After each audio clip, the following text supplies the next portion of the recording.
메시아의 족보가 주는 메시지 첫 번째 시간으로 구원자 예수라는 제목으로 하나님 말씀 증거하겠습니다. 역사상에 어떤 이름도 예수라는 이름만큼의 무게를 지닌 이름이 없었습니다. 이 이름은 육신의 부모가 정해준 이름이 아니었습니다. 이 이름은 하나님께서 하늘로부터 정해주신 그런 거룩한 이름이었습니다. 그리고 이 이름은 인류의 역사를 영원히 바꾸어 놓았습니다. 이 예수라는 이름은 여호와께서 구원하신다라는 뜻을 가진 이름입니다. 예수라는 이름은 자기 백성을 그들의 죄에서 구원하기 위해 오신 그 예수님의 목적을 잘 담고 있는 이름입니다. 마태복음은 예수님의 이름을 그런데 바로 그냥 제시하지 않고요, 예수님의 그 가문의 조상들의 이름을 소개한 후에 마지막으로 예수님의 이름을 드러내 보이고 있습니다. 여러분이 성경을 읽다 보면, 특별히 신약 성경을 통독해야겠다 하고 시작하면서 이 족보를 만나면 그냥 바로 좌절이 되는 경우가 있는 것 같습니다. 왜 이렇게 복잡한가? 뭐 이렇게 재미가 없나? 뭐 이렇게 이름이 많이 나오나? 그런 마음을 가질 수가 있습니다만, 이 족보의 많은 이름들은요, 그냥 단순히 이름을 우리에게 주는 것이 아니라 이 이름을 통해서 이 사람들의 인생 가운데 역사하셨던 그 하나님의 이야기를 저와 여러분에게 전달해 주고 있는 겁니다. 우리에게 이름만 주는 것이 아니라 선한 사람들, 하나님이 기뻐하신 사람들, 하나님이 또 그들로 인해서 슬퍼하신 사람들, 그 많은 사람들의 생애가 우리에게 함께 주어지고 있는 것이다, 그렇게 생각하시면 좋겠습니다. 그 많은 남자들과 그 많은 여자들과 또 왕들의 이름을 통해서 결국은 예수님이 어떤 분이신지, 예수님이 무엇을 하려고 하시는 것인지, 왜 이 땅에 오셔야 했는지, 그것을 사람들의 이름을 통해 압축적으로 보여주고 있다라고 생각하셔야 하는 거죠. 오늘 저와 여러분이 이 마태복음의 문을 여는 이 족보를 통해서 하나님께서 보여주시는 메시아 예수님을 더 알게 되기를 원하고 더 사랑하게 되기를 간절히 소망합니다. 첫째로 메시아의 족보는요, 예수님이 구원자이심을 알려줍니다. 받아갑시다. 예수님이 구원자이심을 알려줍니다. 이 족보와 이제 끝나고 뒷부분의 내용을 보면 천사가 요셉을 찾아오게 됩니다. 그의 정혼자가 마리아가 임신을 했는데, 그것은 마리아가 부정한 일을 해서 임신한 것이 아니고 음행의 결과가 아니고 하나님의 신비로운 역사다라고 천사가 알려주게 됩니다. 그리고 하나님이 그 아기를 통해 크고 놀라운 일을 행하실 거다라고 이야기해 줍니다. 그러면서 천사는 요셉에게 아기의 이름을 예수라고 지으라 명령을 합니다. 이 예수라는 이름은 아기의 인생 목적이 담겨 있는 이름입니다. 마태복음 1장 21절 같이 읽습니다. 아들을 낳으리니 이름을 예수라 하라. 이는 그가 자기 백성을 그들의 죄에서 구원할 자이심이라 하니라. 예수라는 이름은요, 헬라어로, 신약성경에 헬라어로 되어 있는데 예수스라고 되어 있습니다. 한번 받아가시겠습니까? 예수스. 예수스를 영어로 이제 표기하면 JESUS가 되는 거예요. 근데 미국 사람들은 그거를 예수스라고 안 읽고 지저스라고 발음을 그렇게 하는 것이죠. 근데 원래 또 이 이름은 헬라어, 즉 그리스에서 온 것이 아니고 원래는 히브리 말에서 온 이름입니다. 히브리 말의 이름은 예슈아입니다. 한번 받아갈까요? 예슈아. 아마도 예수님은 부모님들로부터 예슈아 이렇게 부름을 받았을 가능성이 많습니다. 히브리어나 아람어로 이런 이름이었을 것입니다. 이름의 뜻은 똑같습니다. 여호와가 구원하신다, 여호와는 구원이시다, 이런 의미를 담고 있는 이름이죠. 보통 가족들이 의논을 하거나 가정의 연장자가 새로 태어난 아이의 이름을 정해주는 것이 유대의 전통이었습니다만, 예수님의 이름은 그런 식으로 지어진 이름은 아니었습니다. 인류 구원이라고 하는 하나님의 크신 계획을 담아서 하나님께서 하늘에서 내려주신 이름이었지요. 성경에서 이름은 정체성을 가리킵니다. 그리고 그 사람의 사명을 보여주는 경우가 많습니다. 아브라함이 아브라함으로 이름이 바뀌지 않았습니까? 이스라엘 민족의 아비가 아니라 열방의 아비가 된 것이죠. 모든 민족의 아비가 되는 그런 정체성과 사명의 변화가 그 이름의 변화에 담겨 있는 거죠. 야곱이 천사와 씨름을 하고 이름이 이스라엘로 바뀌었습니다. 그 고난을 통해 그의 삶의 깊이가 더해졌고 그의 인격이 성숙되면서 새로운 이름을 받은 것이죠. 천사는 예수라는 이름을 아기에게 줌으로써 그가 바로 하나님의 구원을 세상에 가지고 올 자다라는 사실을 말해 준 것입니다. 여러분, 세상의 통치자들은 자기를 높이기 위해 스스로 웅장한 칭호를 취합니다. 로마의 황제 옥타비아누스는 자기를 아우구스투스라는 이름을 스스로에게 붙여 주었죠. 근엄한 자다, 장엄한 자다, 영광스러운 자다라는 이름을 붙여 주었습니다. 그러나 예수님은 스스로를 높이는 이름을 붙인 것이 아니죠. 하나님이 주신 이름을 받았을 뿐입니다. 그리고 이 이름이 바로 구원이 오직 예수님을 통해서만 주어진다는 진리를 담고 있는 것입니다. 다른 이름은 없고 오직 예수의 이름을 통해서만 하나님이 사람들에게 구원을 주신다는 진리이죠. 사도행전 4장 12절에 사도들이 그 사실을 선포했지 않습니까? 다 같이 읽어볼까요? 다른 이로서는 구원을 받을 수 없나니 천하 사람 중에 구원을 받을 만한 다른 이름을 우리에게 주신 일이 없음이라 하였더라. 다른 이름은 없는 것입니다. 어떤 교주나 어떤 탁월한 지혜자나 어떤 훌륭한 목회자나 어떤 신비로운 기적을 행하는 자라도 그는 예수의 이름을 결코 대체할 수가 없는 겁니다. 예수님만이 하나님이 인정하신 구원자인 거죠. 예수님만이 인류에게 구원과 소망을 주는 존재인 것입니다. 여러분, 예슈아라는 이 이름은 사실은 여호수아라는 이름이 단축된 이름입니다. 예슈아는 여호수아가 줄여진 이름입니다. 여러분, 여호수아가 누구입니까? 출애굽한 이스라엘을 적과 꿀이 흐르는 약속의 땅으로 데리고 들어간 지도자가 모세가 아니었죠. 모세는 이집트에서 이스라엘 백성을 끄집어내기는 했지만 가나안 땅으로 데리고 들어가지는 못했습니다. 데리고 들어간 지도자가 누구입니까? 여호수아인 거죠. 예슈아인 것이죠. 그러나 여러분, 그가 준 안식은 완벽한 안식이 아니었습니다. 가나안 땅은 일시적인 안식과 구원을 주는 장소에 불과했습니다. 이스라엘은 악한 가나안 족속을 무찌르고 약속의 땅을 차지했습니다만 거기에서 하나님의 은혜를 잊어버렸습니다. 죄와 우상 숭배와 반역의 악순환에 빠져버렸습니다. 여호수아가 제공한 안식은 더 큰 안식, 궁극적인 안식을 보여주는 그림자에 불과했던 것이죠. 자, 그렇다면 궁극적인 안식은 누구를 통해 주어질 수가 있습니까? 더 위대한 여호수아, 새로운 여호수아이신 바로 예수님을 통해 궁극의 안식이 주어지는 거죠. 예수님은 우리를 땅의 왕국이 아니라 영원한 왕국으로 인도하시는 겁니다. 궁극의 안식을 우리에게 주시는 거죠. 그분의 목적은 혈과 육의 싸움을 하는 것이 아닙니다. 죄와 사망과 사탄이라고 하는 가장 큰 적을 정복하는 것이 그분의 목적이었습니다. 히브리서 4장 8절로 9절을 보니까요, 만일 여호수아가 그들에게 안식을 주었더라면 그 후에 다른 날을 말씀하지 아니하셨으리라. 그런즉 안식할 때가 하나님의 백성에게 남아있도다.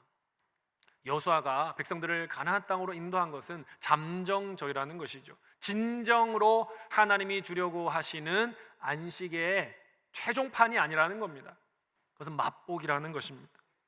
예수님이 신자에게 주실 영원한 안식의 맛보기였던 것입니다.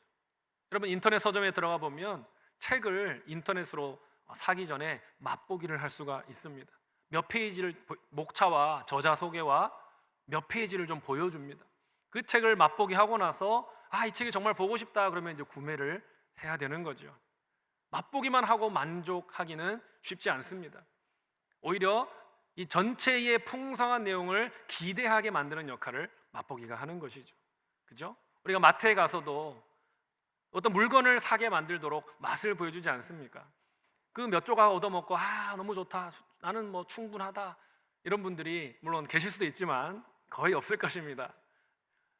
이게 정말 맛있다, 집에 가서 이거를 풍성히 누리고 싶다 하면 우리가 지갑을 열게 되는 것 아니겠습니까? 이 여호수아가 주는 안식이 그런 맛보기의 역할이었다는 거죠. 예수님만이 우리에게 영원한 하나님의 임재에 거하게 하시는데, 그 영원한 임재로 들어가게 하시는 그 길을 우리에게 소개하기 위해서 여호수아를 사용하신 것이죠. 예수님이 태어나셨을 때에 이스라엘은 로마의 통치 아래 있었습니다. 사람들은 정치적인 구원자를 갈망했습니다. 로마의 억압을 물리치고 이스라엘의 영광을 회복할 메시아가 올 것이다 기대했습니다. 하지만 메시아인 줄 알았던 예수님이 오셔서 반대로 행하시는 거죠. 예수님은 고난을 얘기하신 겁니다. 섬김을 얘기하시는 겁니다. 십자가를 얘기하시는 겁니다. 이해하기가 너무나 어려웠던 거죠. 예수님의 제자들조차도 내 왕국은 이 땅에 속한 것이 아니다 라는 말씀을 잘 이해하지 못했습니다. 예수님이 주시는 구원은 이 세상의 문제들로부터 사람들을 끄집어내는 것이 아니었던 거죠. 예수님은 더 근원적인 악의 근원인 죄로부터 사람을 건져내는 것을 목적으로 하셨던 겁니다. 여러분, 죄는 단순히 잘못한 일의 목록이 아닙니다. 죄는 하나님께 반역하는 마음인 거죠. 죄는 하나님의 임재에서 떠나려고 하는 경향성인 겁니다. 이 죄가 이 세상에 존재하는 모든 고통과 깨어짐과 죽음을 가져온 것입니다. 근원이 되는 것이죠. 그러므로 인류에게 가장 필요한 것은 단순한 사회개혁이 아닌 거죠. 도덕적 변혁이 아닌 거죠. 인류는 죄로부터의 구원이 필요했던 겁니다. 예수님이 십자가에 죽지 않으셨더라면, 그래서 죄의 문제를 해결하지 않으셨더라면 어떻게 되었을까요? 예수님은 단지 정치 지도자로 그치셨다면, 그가 사회 변혁가로 그치셨다면 세상이 잠시 어떤 부분이 나아질 수는 있었을지 모르겠습니다만 근본적인 이 세상의 문제가 해결되지 못하는 거죠. 뿌리부터 해결될 수가 없는 겁니다. 바로 죄의 문제가 해결될 수가 없었을 것입니다. 어떤 정치혁명도, 어떤 도덕적 모범도, 어떤 심오한 철학도 영혼 깊은 곳에 있는 죄라는 병을 고칠 수는 없는 겁니다. 따라서 십자가가 필수적이었던 거죠. 예수님은 우리의 삶을 개선하러 오신 것이 아닌 겁니다. 예수님은 우리를 새로운 존재로 창조하기 위해 오신 것입니다. 바울은 선포했습니다. 디모데전서 1장 15절 보니까요, 그리스도 예수께서 죄인을 구원하시려고 세상에 임하셨다 하였도다. 예수님이 이 땅에 오신 이유는 사람들을 조금 더 나은 사람이 되게 하려는 게 아니었던 거죠. 예수님이 오신 것은 예수님의 십자가 죽음의 대속을 통해, 성령의 사역을 통해 저 여러분을 새로운 존재로 창조하기 위해 오신 것입니다. 예수님은 자기의 죄를 자복하고 자기를 죄인으로 인정하는 사람을 구원하여서 하나님의 영원한 임재로 들어가게 하려고 이 땅에 오신 겁니다. 예수님의 이름 자체가 하나님이 세상을 구원하신다라는 사실을 선포하는 메시지인 겁니다. 그래서 여러분, 예수님의 이름은요, 단순한 이름이 아닌 거예요. 예수님의 이름은 하나님이 사람들을 구원하심으로 사람들에게 하나님께 나오라고, 예수님을 통해서 하나님께 나오라고 초청하는 초청장이 바로 예수님의 이름인 것입니다. 여러분, 그렇다면 저와 여러분은 이 구원의 길을 받아들였습니까? 여기 계신 여러분 모두 이 예수의 이름이 초청하는 초청장에 긍정적으로 응답하셨습니까? 아멘, 감사합니다. 혹시 여러분 가운데 저는 예수의 이름이 나를 향한 초대인지 몰랐습니다, 저는 아직 그 초청에 응하지 못했습니다 라는 분이 계시다면, 그런 분들은 예배를 마치고, 혹은 또 다음 주도 좋고 이번 주도 좋습니다, 예배를 마치고 2층에 있는 새가족 블루실로 방문해 주시면 됩니다.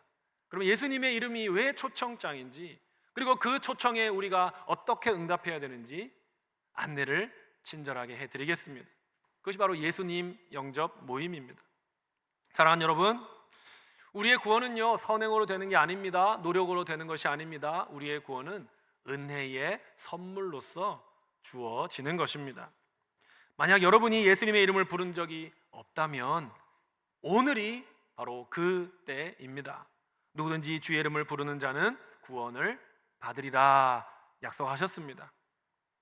예수님의 이름을 믿고 부르고 의지하는 모든 사람은 삶이 변화될 것이라고 약속하셨습니다. 또 이미 믿는 자들에게는 예수의 이름이 구원에 대한 확신과 인도에 대한 확신을 준다고 약속하셨습니다. 예슈아 혹은 여호수아라고 불린 이 예수의 이름이 저와 여러분에게 평안이고 안식이고 승리이고 구원임을 기억하기를 간절히 바랍니다. 그래서 기쁨으로 이 예슈아 여호수아의 이름 앞에 믿음과 순종을 드릴 수 있는 저와 여러분이 되기를 간절히 바랍니다. 둘째로 이 메시아의 족보는요 하나님의 긍휼이 얼마나 크고 놀라운지를 보여주는 것입니다. 받아갑시다. 하나님의 긍휼이 얼마나 놀랍고 큰지 보여줍니다. 여러분, 마태복음의 시작이 좀 딱딱하지요. 드라마틱한 기적으로 시작되었으면 훨씬 재밌게 읽었을 것 같습니다. 혹은 심오하고 신비한 가르침으로 시작되었다면 좀 낫지 않았을까 싶기도 합니다. 하지만요 이 족보는 의미가 있는 것이죠. 메시아의 족보를 통해 우리에게 주고자 하는 메시지가 있는 겁니다. 고대 이스라엘에는 족보가 아주 세심하게 기록이 되었습니다. 가문의 영광을 드러내기 위해 쓰여졌습니다. 순수한 혈통을 가졌다는 걸 자랑하기 위해 쓰여졌습니다. 신중하게 만들어진 거죠. 대개는 유명한 남자들의 이름으로 채워져 있었습니다. 여성들의 이름이 들어갈 때도 있지만 많이 들어가지는 않았습니다. 그렇다면 여러분, 평판이 의심스러운 여성의 이름을 족보에 넣을 이유가 별로 없는 것이죠. 하지만 마태복음에 나타난 예수님의 족보는요 그렇게 자랑스럽지 않은 네 여성의 이름이 포함되어 있습니다. 다말, 라합, 룻, 바세바. 여러분, 이들의 이름이 등장하는 것은요 무엇을 말하는 것입니까? 예수님이 죄인들과 소외된 자와 깨어진 자들을 위해 오셨음을 말해주는 것이죠. 예수님의 은혜는 인간의 실패와 초라한 배경과 나쁜 평판까지도 뛰어넘는다는 것을 알려주는 겁니다. 자, 창세기 38장에 나오는 다말을 먼저 생각해 봅시다. 그녀는 유다의 가문에 시집 온 젊은 여인이었습니다. 그런데 그녀의 남편 엘이라는 자가 하나님 보시기에 너무 악한 겁니다. 그래서 하나님이 그를 치셨습니다. 그가 죽었습니다. 유대에는 계대 결혼법이라는 게 있었거든요. 남편이 죽으면 그 형수를 그 남편의 남동생이 취해서 그 형의 족보를 이어가게 해야 되는 겁니다. 동생은 오난이라는 자였습니다. 근데 오난이라는 자는 가문을 이어주기가 싫었던 거예요. 여러 가지 경제적인 문제나 여러 가지 이해관계로 그것을 거부했던 겁니다. 이 의무를 거부하자 하나님이 또 그를 치셨습니다. 오난도 죽음을 맞게 되었죠.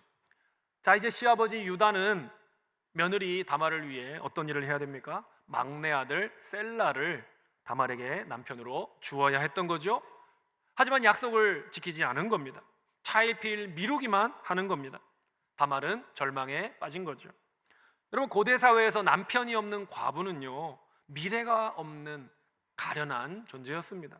오늘날은 그렇지 않지만 고대 사회는 여성이 혼자 할 수 있는 것이 별로 없었거든요.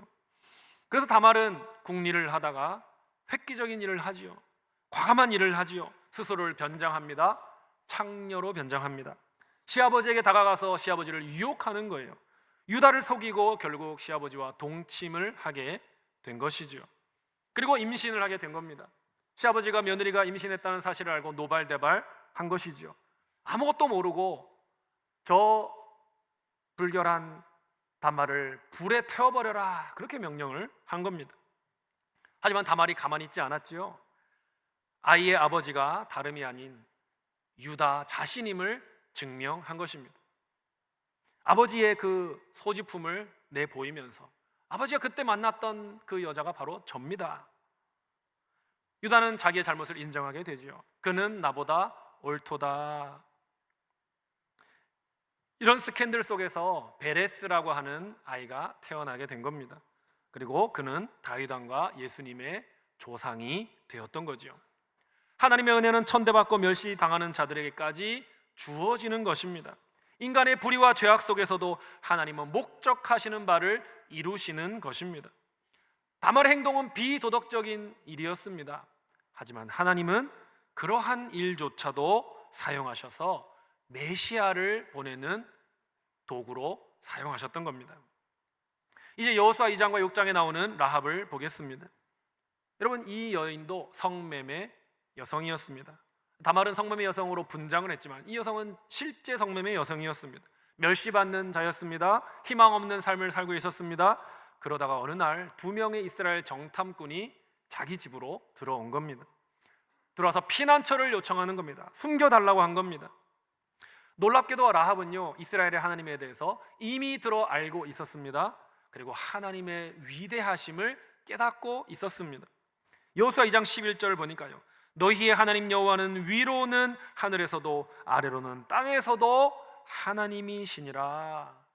여호와 하나님이, 이스라엘 백성이 믿는 그 하나님이 온 우주의 유일하신 진짜 신이라고 고백을 한 거지요. 목숨을 걸고 정탐꾼들을 지켜주었습니다. 그리고 여리고성 밖으로 탈출시켜 주었습니다.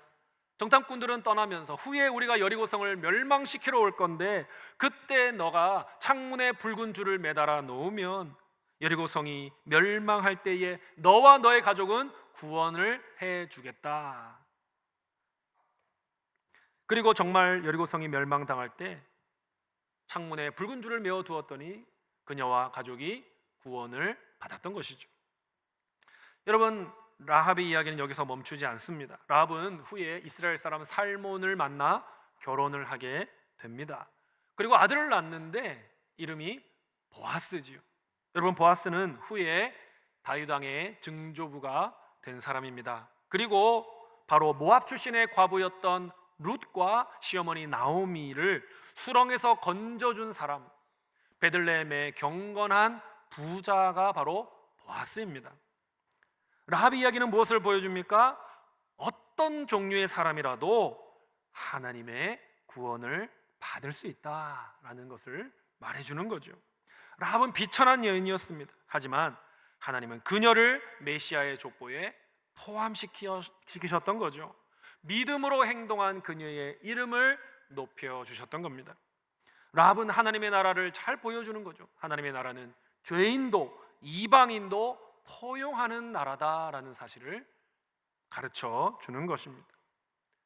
여러분, 다음은 룻을 살펴봅시다. 룻은 이스라엘 가문에 시집을 간 모압 여인이었습니다. 하지만 남편을 잃었습니다. 불확실한 미래를 직면하게 되었습니다. 룻은 자기 민족에게 돌아가서 새 출발을 할 이유가 충분했습니다. 하지만 룻은요, 이익을 택하지 않았습니다. 충성을 택했습니다. 모압과 베들레헴 사이 길에서 룻은 나오미에게 이렇게 말했습니다. 어머니께서 가시는 곳에 나도 가고 어머니께서 머무시는 곳에 나도 머물겠나이다. 어머니의 백성이 나의 백성이 되고 어머니의 하나님이 나의 하나님이 되시리니. 룻은요, 익숙한 민족과 종교를 버린 겁니다. 시어머니와의 의리를 택한 것이죠. 그리고 시어머니의 하나님을 택한 것입니다. 하나님은 룻의 그런 신실함에 주목하신 겁니다. 룻은 베들레헴에서 나오미의 친척 보아스를 만나게 되었지요. 하나님의 섭리 가운데 보아스와 결혼하게 됩니다. 그래서 나오미의 기업이 잃어버렸던 그 재산, 유산, 기업이 다 회복되게 된 겁니다. 또한 룻과 보아스 사이에 아들이 태어납니다. 이름이 오벳입니다. 오벳은 바로 다윗 왕의 할아버지가 되었던 겁니다. 그래서 룻은요, 예수님의 족보에 포함되는 영광을 누리게 된 거죠. 룻의 이야기는 무엇을 말해줍니까? 하나님의 은혜가 이스라엘에게만 머물지 않고 이방인에게도 흘러간다는 것을 보여주는 겁니다. 룻은요, 미래가 불투명한 상황에서 이익만을 따르지 않았다는 겁니다. 진리를 따랐다는 겁니다. 그러자 하나님은 그녀를 하나님의 구원 계획에 포함시키셨던 것입니다. 마지막으로 사무엘하 11장 12장에 나오는 밧세바를 아시지요? 밧세바는 다윗에게 충성했던 햇사람 우리야 장군의 아내였습니다. 그런데 다윗 왕이 그녀를 취하고 간음죄를 지으면서 비극이 시작된 것입니다.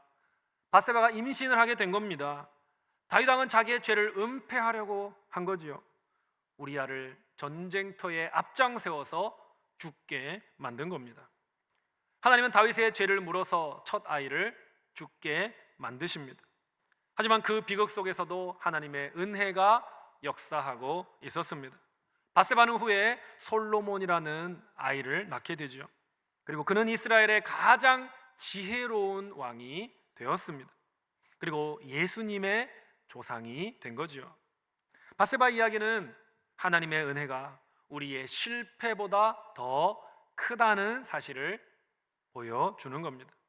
우리의 삶의 가장 어두운 시간조차도 하나님은 자신의 영광을 위해 사용하신다는 은혜의 하나님이심을 보여주는 겁니다. 사랑하는 여러분, 마태가 왜 메시아의 족보에 이런 꺼림칙한 여인들의 이름을 포함시킨 것일까요? 예수님이 의인을 위해 오신 것이 아니라 죄인을 위해 오셨다는 사실을 말해 주려는 것입니다. 하나님의 은혜는 인간의 연약함과 죄악을 넘어선다는 사실을 말해주려는 것입니다. 다말은 하나님이 정의를 회복하시고 잊혀진 자를 구원하는 분이심을 말해줍니다. 라합은 하나님의 은혜가 우리의 부끄러운 과거를 가려주시는 분임을 가르쳐주는 겁니다. 룻은 하나님의 긍휼이 이 아웃사이더에게도 확장된다는 사실을 보여주는 겁니다. 밧세바는요, 도덕적인 실패조차도 하나님의 그 계획을 막을 수 없다라는 사실을 알려주는 것입니다. 하나님이 이들을 통해 하나님의 구원 사역을 이루셨다면 여기 있는 저와 여러분 가운데 하나님이 구원하지 못할 사람은 없는 것입니다. 하나님이 들어서 사용하지 못할 사람은 없는 것입니다. 비천하고 부끄러운 사람들을 사용해서 계보에 메시아의 계보에 포함시키시고 예수님의 조상이 되게 하시고 그리고 이 땅에 오신 자랑스러운 구원자 예수님의 길을 예비하게 하셨습니다. 그 하나님께서 저와 여러분도 우리가 어떤 상황 가운데 있든지 하나님 저의 과거가 부끄럽습니다. 하나님 저의 지금 모습이 자신이 없습니다. 하나님 저는 앞으로 어떤 길로 가야 될지 모르겠습니다. 혹시 그러한 분이 여기에 계실지라도 이러한 자들을 택하여 구원하시고 사용하신 하나님께서 우리도 얼마든지 구원하시고 회복시키시고 사용하실 수 있다는 사실을 믿으며 나아가시기를 간절히 바랍니다. 세 번째로 메시아의 족보는요, 실패한 왕들을 보여주면서 참된 왕의 도래를 요청하는 것입니다. 따라합시다. 실패한 왕들을 보여주며 참된 왕의 도래를 요청합니다. 메시아의 족보에는요, 왕들의 이름이 많이 나오고 있습니다. 다윗 왕부터 바벨론 포로기까지 15명의 왕의 이름이 나옵니다. 이들은 강력한 왕권을 가진 왕들이었습니다. 하지만 백성들을 죄로 이끌어서 하나님께로부터 멀어지게 한 자들이 대부분이었습니다. 그런데 하나님은 왜 이런 왕들의 이름을 메시아의 족보에서 빼지 않으시고 그대로 넣어 두신 것일까요?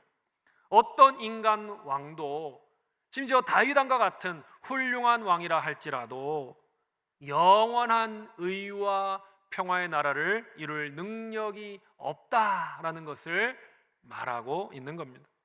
오직 참된 왕이신 예수님만이 영원한 평화의 나라를 이루실 수 있음을 가르쳐 주려는 겁니다. 6절의 다윗 왕을 생각해 봅시다. 그는 5개의 돌과 물매로 거대한 골리앗 장군을 쓰러뜨리지 않았습니까? 온 나라의 칭송을 받았습니다.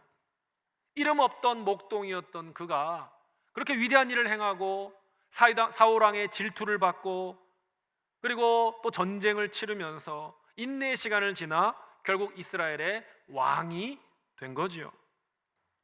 그는 하나님의 마음에 합한 사람이라고 평가를 받았습니다.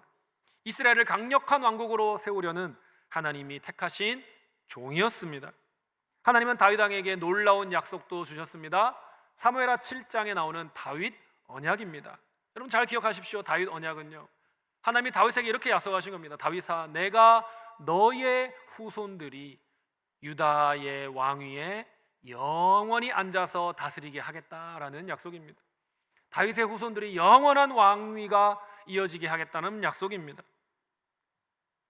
하지만 다윗의 이야기는 상승곡선을 그리다가 하향곡선을 그리고 말지요. 밧세바를 보고 욕망에 사로잡힌 다윗은요, 우리아를 죽이지 않습니까? 그리고 그녀를 취해 버리는 거죠. 시편의 아름다운 그 문장들과 단어들을 여러분 아시지 않습니까? 놀라운 시를 통해 하나님을 높이고 노래하고 영광을 돌린 다윗이 지금 자기의 죄를 숨기려고 악한 음모를 꾸미는 사악한 일들을 하고 있는 겁니다. 그의 죄는 가정과 나라를 폭풍우 속으로 끌고 갔습니다. 다윗은 가장 위대한 인간 지도자였는데 그도 하나님 앞에 죄인이었던 것입니다. 그도 하나님의 은혜가 있어야 살 수 있는 자였던 겁니다. 그의 불완전함은 완전한 왕이신 메시아를 고대하게 만드는 거죠. 하지만 하나님은 다윗의 불완전함조차도 사용하시는 겁니다. 인류 구원의 계획을 그 불완전함을 사용해 온전히 이루시는 분이 우리 하나님이신 겁니다. 그리고 하나님은 다윗과 다른 죄 없는 영원한 왕 예수님을 보내주신 거죠. 바로 그분의 통치를 통해 하나님이 약속하신 영원한 의와 평화의 나라가 임하게 되는 것입니다. 여러분 10절에는 므낫세 왕이 등장하고 있습니다. 므낫세 왕은요, 아버지가 히스기야입니다. 히스기야는 유다의 왕 가운데 가장 경건한 왕이었습니다. 하지만 므낫세는 아버지의 신앙을 물려받지 않았지요. 유다를 오히려 어둠 속에 빠뜨려 버렸습니다. 므낫세는 아버지가 무너뜨렸던 이방 신들의 신상을 다시 가져와 세웠습니다. 성전에도 우상을 세워서 성전을 모욕했습니다. 심지어 자기 아들들 중에 불로 지나가게 하여 제물로 바쳤습니다. 점을 치고 사수를 행하고 신접한 자와 박수를 신뢰했습니다. 므낫세는 유다를 도덕적인 부패로 몰아간 왕이지요. 결국 바벨론 포로라고 하는 하나님의 징계를 불러왔습니다. 그런데 놀라운 반전이 일어난 것이죠. 바벨론으로 끌려갔던 므낫세가 고난을 겪고 나서 자기를 낮추게 된 겁니다. 하나님께 회개한 것입니다. 진정한 회개를 한 것입니다. 하나님은 그를 유다 왕으로 다시 복귀시켜 주십니다. 그리고 왕위에 앉은 므낫세는 자기가 세웠던 우상을 무너뜨리죠. 자기가 세웠던 제단을 제거하지요. 하나님께 드리는 예배를 회복하는 놀라운 일을 하게 됩니다. 가장 악한 왕조차도 하나님이 은혜를 주시면, 그가 겸손히 행하면 변화될 수 있고 구원받을 수 있고 하나님의 도구가 될 수 있음을 보여주는 것입니다. 동시에 백성을 죄가 아니라 거룩함으로 이끌 완전한 왕, 참된 왕을 사람들이 고대하게 만든 겁니다. 바로 메시아 예수님이 죄 없는 완전한 왕으로서 므낫세가 할 수 없는 일을 오셔서 행하게 되시는 거죠. 마지막으로 11, 12절에 여고냐라는 왕이 나옵니다. 여러분 여고냐는요 3개월밖에 통치하지 못했습니다. 하지만 그 3개월 동안에 얼마나 많은 악을 행했는지 하나님이 그를 징계하셨고 바벨론의 포로로 끌려가게 하셨습니다. 그리고 그의 가문을 저주하셨습니다.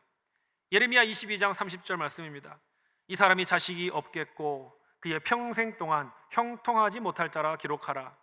이는 그의 자손 중 형통하여 다윗의 왕위에 앉아 유다를 다스릴 사람이 다시는 없을 것임이라. 여고냐는 자식이 없을 거라고 하십니다. 그리고 그의 후손 가운데 아무도 왕위에 앉지 못할 것이다. 여러분 사무엘하 7장에서 하나님은 다윗에게 너희 후손들이 영원히 왕위에 앉을 거라고 약속하지 않으셨습니까? 그런데 이 말씀을 보면 하나님이 다윗에게 주신 약속이 파기된 것처럼 보입니다. 어떻게 된 것입니까? 여고냐가 바벨론의 포로로 끌려가고 저주를 받음으로 다윗 왕조는 이제 끝난 것처럼 보이는 것이죠. 그러나 하나님의 계획은요 인간의 실패 때문에 좌절되지 않습니다. 하나님의 주권은 인간의 죄를 뛰어넘어 그 약속을 실현시키는 것이죠. 여고냐의 실패가 다윗에게 주신 하나님의 약속을 망쳐버린 것처럼 보이지만 하나님은 예수님을 보내셔서 참되고 영원하신 왕 예수를 보내셔서 다윗과 하신 약속을 신실하게 지키시는 것입니다. 사랑하는 여러분, 다윗 왕과 므낫세 왕과 여고냐 왕 같은 이런 흠 많은 왕이 하나님의 계획과 하나님의 약속을 망친 것처럼 보이더라도 하나님의 계획과 약속은 결코 무너지지 않는다는 사실을 기억하시기 바랍니다. 예수님은요 세상의 많은 통치자들과 같은 그런 통치자가 아닙니다. 예수님은 만왕의 왕이시고요 하나님의 약속의 성취자시고요 온 세상의 구원자이십니다. 오늘도 내일도 참된 왕이신 예수님 앞에만 무릎 꿇으시는 저와 여러분이 되기를 바랍니다. 우리 예수 그리스도 참된 왕의 영원한 통치에 여러분의 기대와 소망을 내어 맡겨서 그분의 다스림 안에 평화롭게 살아가는 우리 교회 성도님들 다 되시기를 바랍니다. 말씀을 맺겠습니다. 깊은 밤에 길을 잃어버린 자에게 등불이 되어주시는 분이 계십니다. 상처받은 자를 안으시고 치유하시는 분이 계십니다. 쓰러진 자를 일으켜 세워서 새 생명을 주시는 분이 계십니다.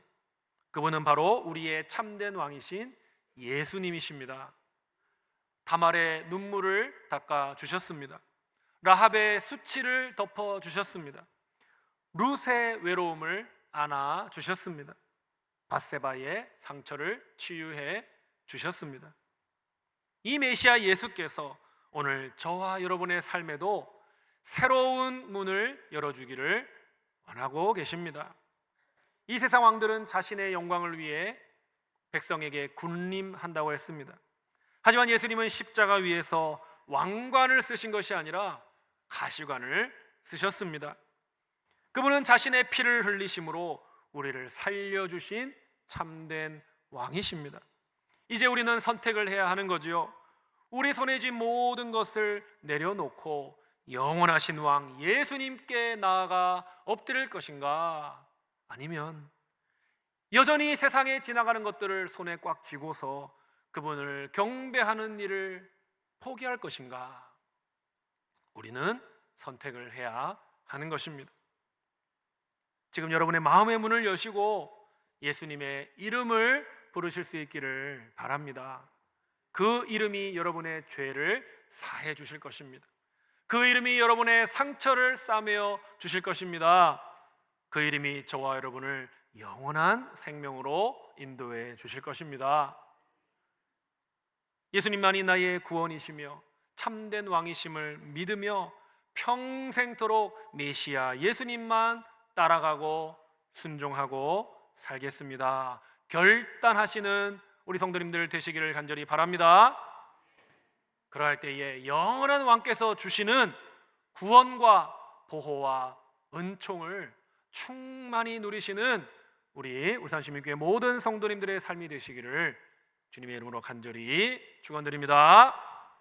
찬양합시다. 슬픈 마음 있는 자, 몸과 영혼 병든 자 누구든지 부르시오. 예수 이름 부르시오. 그 이름을 믿는 자, 그 이름을 외치는 자 어떤 사람이든지 구원을 받고 그의 영광을 보게 되리라. 우리 믿음을 찬양으로 고백합니다.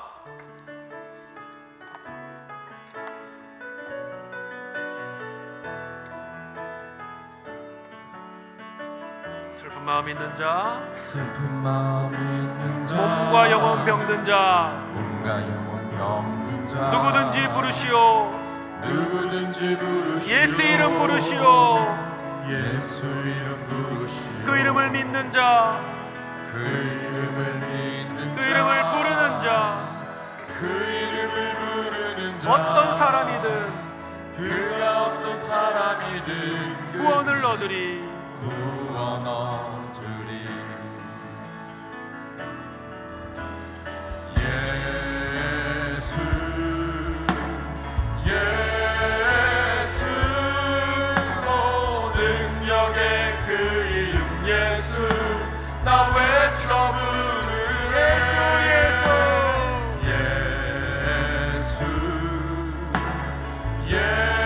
예수 오 구원의 그 이름 예수 나 외쳐 부르네. 예수 그리스도 은과 금 내게 없으나 은과 금 내게 없으나 가진 것을 너에게 주니 나 가진 것 너에게 능력의 이름 예수라. 능력의 이름 예수 그 이름을 붙드시오. 그 이름을 붙드시오. 그 이름을 믿는 자, 그 이름을 외치는 자 그 이름을 외치는 그가 어떤 사람이든 그가 어떤 사람이든 주의 영광을 볼 것입니다. 주의 영광 보이라. 예수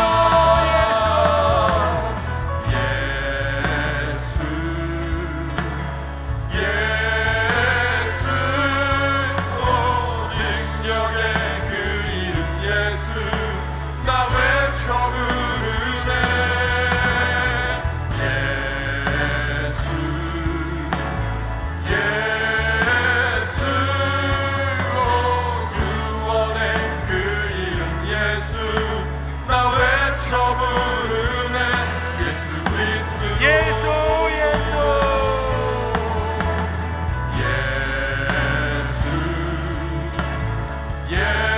예수 오 능력의 그 이름 예수 나 외쳐 부르네. 예수 예수 오 구원의 그 이름 예수 나 외쳐 부르네. 예수 그리스도.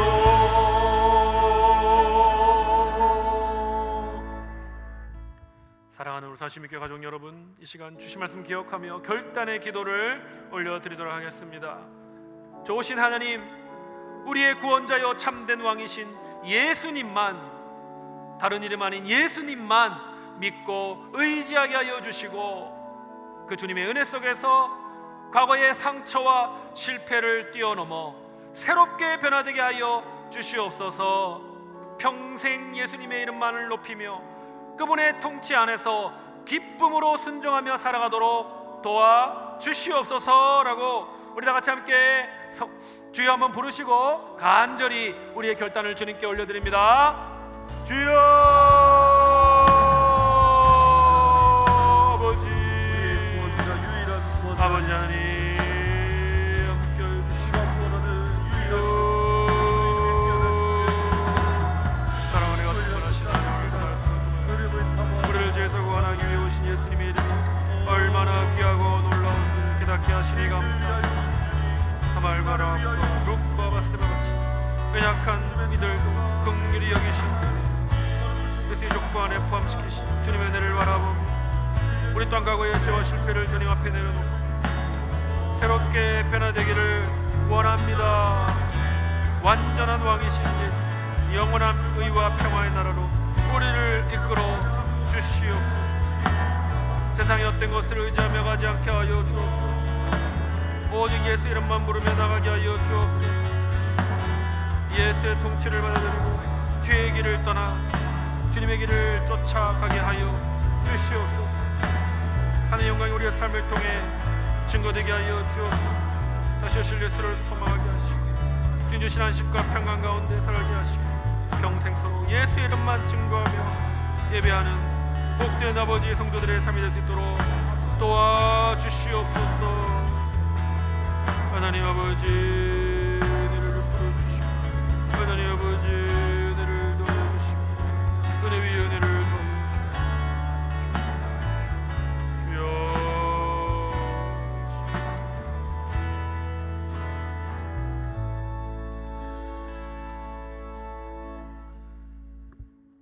사랑과 은혜가 충만하신 하나님, 오늘도 말씀을 통해 우리를 죄에서 구원하려고 오신 예수님의 그 이름이 얼마나 귀하고 얼마나 놀라운지를 깨닫게 해주셔서 감사합니다. 다말과 라합과 룻과 바세바와 같은 이런 부끄러운 이름들도 긍휼히 여기셔서 메시아 예수의 족보 안에 포함시켜 주신 주님의 은혜를 기억하며 그 은혜가, 그 동일하신 은혜가 우리에게도 임하기를 소원하며 간구합니다. 과거의 죄와 실패로 인해 의기소침해져 있고 내일에 대한 확신을 갖지 못하고 우리 주님이 우리 인생과 가정을 인도하실 것을 믿지 못하고 불안한 가운데, 두려움 가운데, 확신 없는 가운데 살아가는 우리 성도님들이 계시다면 주님의 은혜를 바라볼 수 있도록 도와주시옵소서. 과거의 모습이 더 이상 나를 올가맬 수 없고 메시아 예수께서 나를 그 과거로부터 해방시키셔서 영원한 의와 평화의 나라로 우리를 인도하신다는 사실을 믿으며 담대한 자녀로 살아갈 수 있도록 도와주시옵소서. 세상의 헛된 것들을 의지하지 않게 하시고 오직 능력의 이름 예수를 부르며 살아가게 하여 주시옵소서. 예수님의 통치를 받아들이고 죄의 길을 떠나게 하시고 주님의 길을 쫓아 살 수 있는 마음을 부어 주시옵소서. 하나님의 영광이 연약하고 부족하지만 주님을 따라가고자 하는 충성된 우리의 삶을 통해 세상에 증거될 수 있도록 역사하여 주시옵소서. 평생토록 주님의 이름만을 증거하고 예배하는 복된 삶을 사는 울산시민교회 모든 성도님들의 삶이 되게 하여 주시옵소서. 감사드리며 우리를 구원하신 예수 그리스도의 이름으로 기도드리옵나이다. 아멘. 오늘 말씀을 듣고 결단한 내용에 대해서 기도받기 원하시는 분, 시민교회에 등록하기 원하시는 분, 세례받기 원하시는 분, 중보기도를 부탁하시는 분들은 헌신카드를 적으셔서 예배 후에 앞으로 나오시기를 바랍니다. 이제 평안한 마음으로 세상에 돌아가십시오. 선한 일에 용기를 가지시고 악을 악으로 갚지 마십시오. 항상 약한 자를 돕고 우는 자를 돌아보며 고난당하는 이웃을 위로하십시오. 모든 사람을 존중하며 주님께 봉사하고 주님을 사랑하십시오. 모든 일을 믿음과 사랑으로 행하며 어떤 일에도 희망을 포기하지 마십시오. 그리고 거룩하신 성령님께 순종하여 기쁨과 감사의 생활을 다시 회복하십시오. 하나님 아버지께서는 항상 여러분과 동행해 주실 것입니다. 아멘.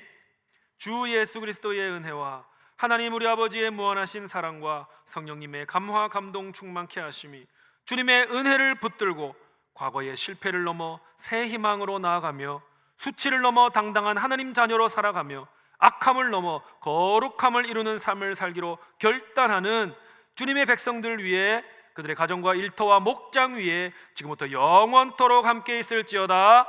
아멘.